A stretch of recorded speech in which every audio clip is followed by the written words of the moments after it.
Hey, what's happening, chess fam? This video I'm about to post today is more or less for teaching purposes, not really to show off any unique gameplay or anything like that.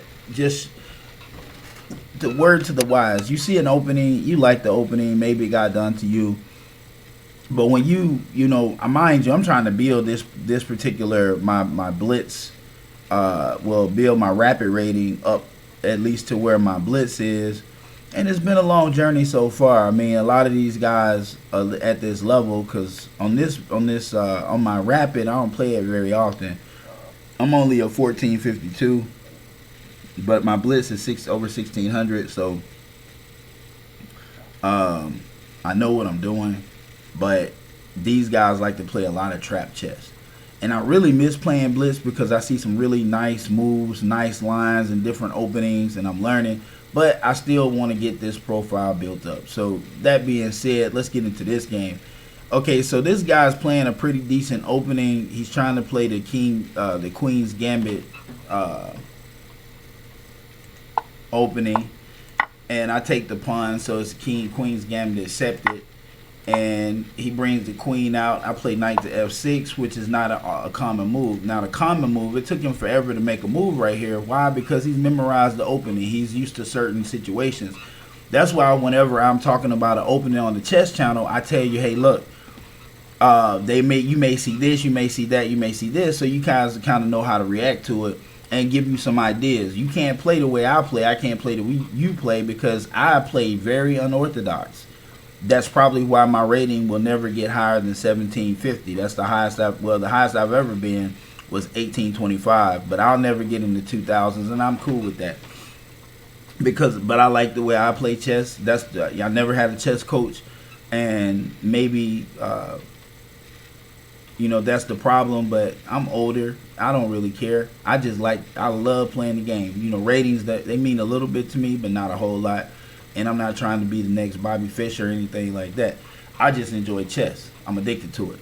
So he brings that knight move out. Now the common knight move right here would be to play the knight, to develop the knight over to the e6 square. That's common. And then he would go back to Scandinavian. But right now I'm playing the old Benoni. Okay. So for those of you who don't know, that's knight f6. Then you fianchetto the bishop over here on g7. Okay.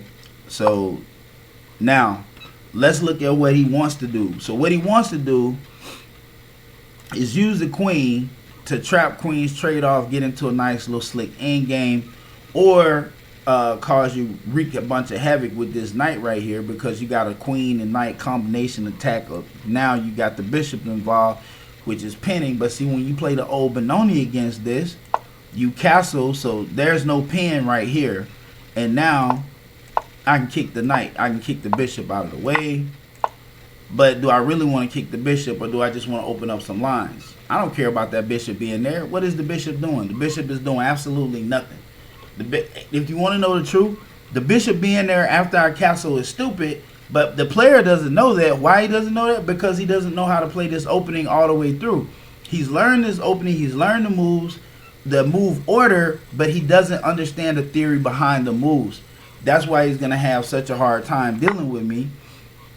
Like, him taking that pawn was a mistake, because now I can take with the knight, and now I can move my rook out to safety. Now I can threaten his bishop, and he thinking that I want to come over here to the c2 square, and I'm not thinking about that square. I'm thinking about them bishops. He needs the bishops. Remember in the previous video when I said when they leaving a piece at home, that's the piece that they need in whatever it is they trying to do to you? Well, he needs that knight too. Notice he's not moving this knight. This knight has all kinds of like knight moves that can make the position better. He wants to get rid of my knights. Okay, so the first thing I'm going to do is take his first knight, make him react with the queen. Then I'm going to take his bishop, make him have to move the queen. Now he loses the queen. I lose the rook. I take the pawn. And now here we are. Now I'm threatening his rook that's on the back row. The right move was to move the pawn down here, make me move my bishop. Instead, he makes the wrong choice. So right there is check. and I think he resigned the position because it's not checkmate. He resigned at this point. Once I came down and put him in check, that was pretty much it. He resigned the position. I mean, he could move up, but all I'm gonna do is put him in check again, and then that's checkmate. Because if he comes to here, then I'm just gonna come here with the queen, and then he'll run, and then I'll probably slide over here. He'll probably do something like this, or with how he's playing, he would probably do this move here, and I would come there, and then he might come here so he can create an avenue for his rook to run. But I'll just take this bishop, then I'll develop this guy out, let him get taken, and then once he does that, I'll move the bishop to over here. He'll probably come down here, give me a check. I'll hop up here. He'll come here and threaten.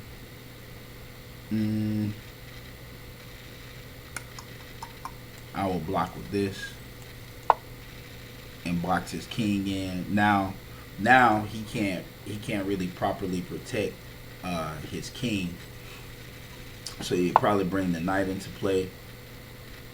And I wouldn't, the computer's telling me to threaten with that. I wouldn't threaten with that. I would probably snap his knight off, get him up there, and then force his rook to a move that he doesn't really want to do. He'd probably go here, I'll take, he'd take, and then I'll move up here. And he'll take here, check, then I'll threaten, then he'll move here, then I'll snatch this up over here. I don't want to put my queen in front of with a space between them. And then he'll come here, want to eat. Yeah, so that was it. That was the entire. That was his whole thing. Now that I play this out, that was his whole thing. He wanted to get into and check.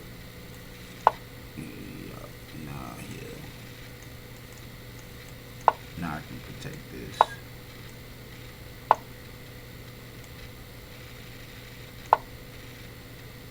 Yeah, he wanted to get into this long drawn out end game.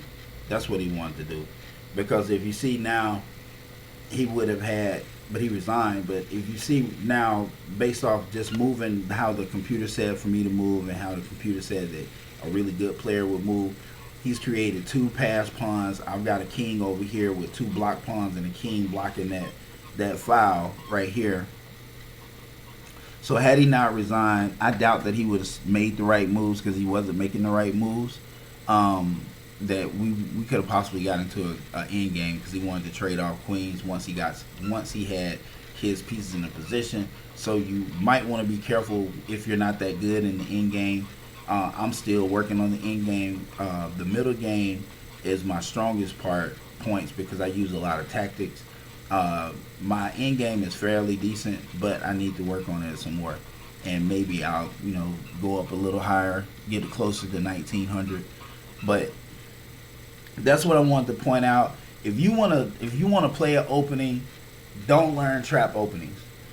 Trap openings work 1450 below, but when you get up over 15 to 1600, you can forget it. It's gonna hand it to you. Even the Bush Gas Gambit, I've played that opening probably, I don't know, 13,000 times. But I don't try it on opponents that are rated my level. I only try it on opponents that are rated less than me. Because the guys that play at my level, they make all the right moves to counter that opening. And the ideas that you want to happen, they just don't happen. Okay, so as always, thank you so much for watching the video. I hope you learned something from it. I am going to post this on the beginners channel. Not saying the intermediate guys don't need to watch something like this, because maybe you're doing this, but if you want to learn the opening, study the theory, study the main lines, and then play the opening. Play it. Stick to how the opening was originally intended, and then you can put your own spin on it. Once you've mastered that opening, you know all the move orders, and you've gotten yourself into some scenarios, you're gonna lose.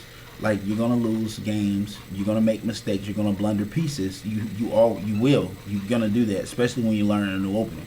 But once you've gotten that opening down and you learn from your mistakes, and Lichess has a beautiful function here to where you have you can request an analysis, and it'll show you your center pawn loss, meaning you want to keep that center pawn loss somewhere under 50. That means you probably only made a couple of inaccuracies, one mistake, maybe you blundered a piece you probably didn't if you're under 50. But it'll give you some ideas on better play, and if you study that, you will get better. All right, as always, peace, love, and chicken grease. Chess Addict is out of here. Drop me an email, hit subscribe, and like the video if you like it. Leave me a comment if you don't. Let me know. I don't wear my feelings on my shoulders. Just let me know what you think about the video. Until next time.